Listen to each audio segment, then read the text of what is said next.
नमस्कार।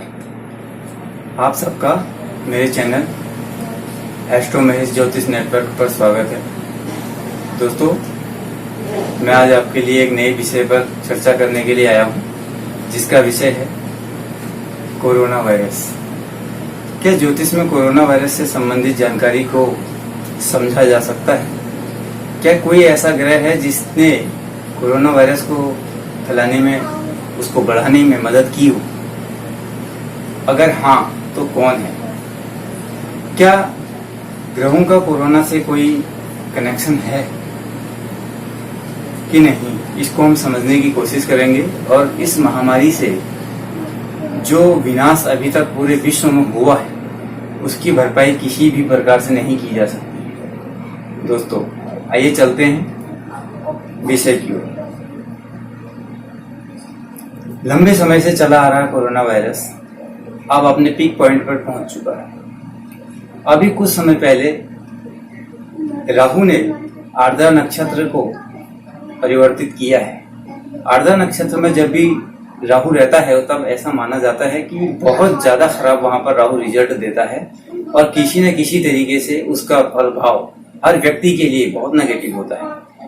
इसलिए अब राहु ने नक्षत्र तो परिवर्तन किया है, लेकिन राशि कब राहु परिवर्तन करने वाला है?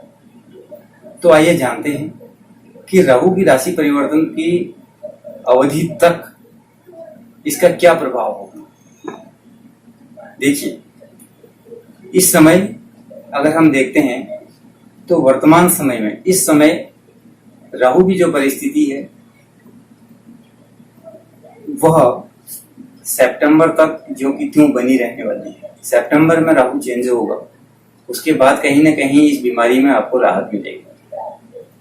और देखिए, सबसे मेन बात यह है कि राहु ग्रह एक ऐसा ग्रह है जो हर प्रकार की बीमारी को फैलाने वाला है, हमें डाउटफुल कंडीशन में रखने वाला है, नहीं दिखाई देने वाली कंडीशन में रखने वाला है। वह राक्षस प्रवृत्ति का ग्रह। आपने देखा होगा कि राहु का अपना एक नेचर होता है। जब देवताओं का देव मंथन हुआ था तब राहु देवताओं के बीच में जाकर के वेश बदल करके बैठ गया था और कोई उसे पहचान नहीं पाया।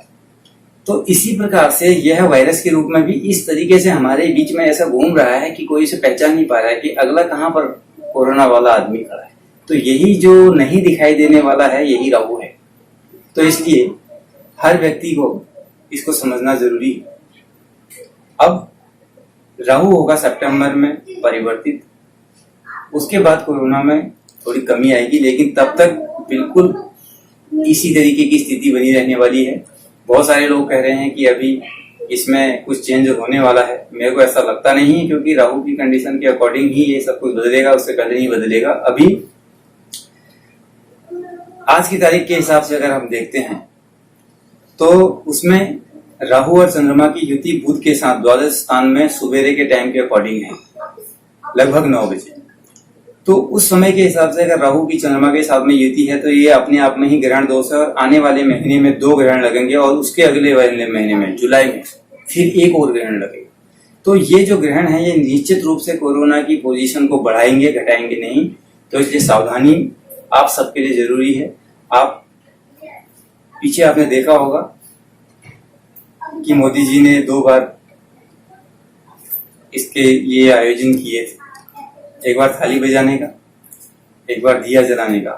क्या इन दोनों चीजों का कहीं ना कहीं इस ग्रह से इसका कनेक्शन है, इस बीमारी से इसका कनेक्शन है? क्या कोरोना इससे भाग सकता है? निश्चित रूप से इसका कनेक्शन है, क्योंकि वेव्स, जब हम मंदिर में भगवान की आरती करते हैं तो शंख की ध्वनि बजती है, तो निश्चित तौर पर जो वायरस होते हैं वो नष्ट होते हैं। यही इसका कारण था, यही इसका लॉजिक था। दिया जलाने से एक ऊर्जा उत्पन्न होती है, वह ऊर्जा में दिखाई तो नहीं देती, जैसे शब्द ब्रह्मांड में जाता है, नष्ट नहीं होता, हमें दिखाई भी नहीं देता।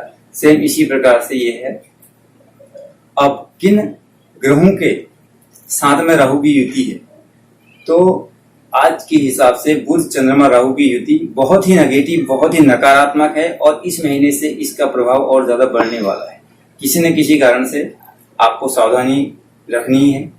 और दूसरी चीज मैं आपको ये कहूंगा कि जो अगला महीना है आपका, अगले महीने में भी राहु की कंडीशन इसी राशि में है, नक्षत्र परिवर्तन जरूर है। आप अपना ध्यान रखें, अपने परिवार का ध्यान रखें। किसी भी प्रकार से अगर आप अपने परिवार को इस महामारी से बचा करके अगले कदम पर ले जा लेते हैं तो आप एक बहुत बड़े योद्धा हैं। दोस्तों, अगले महीने लगने वाले जो ग्रहण हैं वो इस बीमारी को बढ़ाने के लिए और ज्यादा प्रभावशाली है। तो इसमें सूर्य ग्रहण प्रमुख है। इस सूर्य ग्रहण के प्रभाव से यह बीमारी और रफ्तार पकड़ लेगी, तो इसलिए बचाव जरूरी करें। अब सबसे ज्यादा इस ग्रह का जो नेगेटिव इफेक्ट है वो कहां पर है, किन राशियों पर है? तो सबसे ज्यादा नकारात्मक प्रभाव देने वाला यह ग्रह वृश्चिक राशि को है, और इस बीमारी का सबसे ज्यादा नेगेटिव इफेक्ट पड़ने वाला है मीन राशि के ऊपर। आपने देखा होगा आज की गोचर के अकॉर्डिंग अगर हम देखते हैं तो गुरु जो होता है वो व्यक्ति की प्राणवायु है।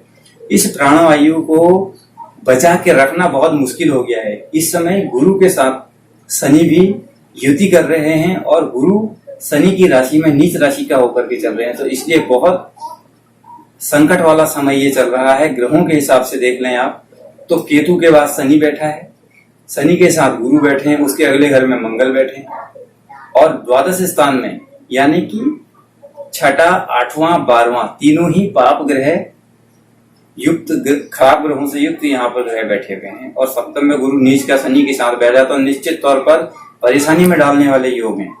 तो मीन राशि वाले, वृश्चिक राशि वाले अपना ध्यान रखें। इसी के साथ साथ में सरकार के द्वारा बताए गए सभी नियमों का पालन करें। जिस प्रकार से अब इसमें हम उपाय क्या कर सकते हैं? उपाय ये कर सकते हैं, सबसे पहली बड़ी बात यह है कि उपाय के लिए जो सरकार बता रही है वही अपने आप में एक उपाय है। मास्क पहनिए, साफ सफाई रखिए, बृहस्पति को बढ़ाइए, बृहस्पति को नीच से उच्च कीजिए। तो नीच से उच्च करना क्या है? नीच से उच्च करना यह है कि बृहस्पति ग्रह जहां धर्म का ग्रह है तो वो उच्च कंडीशन में कैसे आएगा? नीच का है। तो आप अपनी साफ सफाई, अपने आसपास की साफ सफाई, अपने घर की साफ सफाई रखना शुरू करेंगे, आपका गुरु उच्च होना चालू हो जाएगा।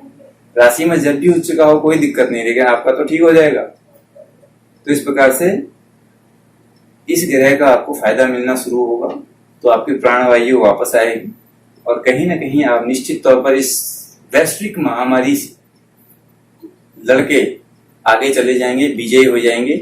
तो मैं अपने अगले वीडियो में कोरोना वायरस से संबंधित एक और चीज आपको बताऊंगा, जो मेष से लेकर के मीन राशि तक वाले सभी जातकों के लिए किस प्रकार से इसका इफेक्ट सकारात्मक, नकारात्मक रहेगा, यानी कि पॉजिटिव और नेगेटिव किस राशि के लिए सबसे ज्यादा खराब, ये मैं आपकी अगली वीडियो में आपको बताऊंगा। और आज के लिए बस इतना ही। नमस्कार।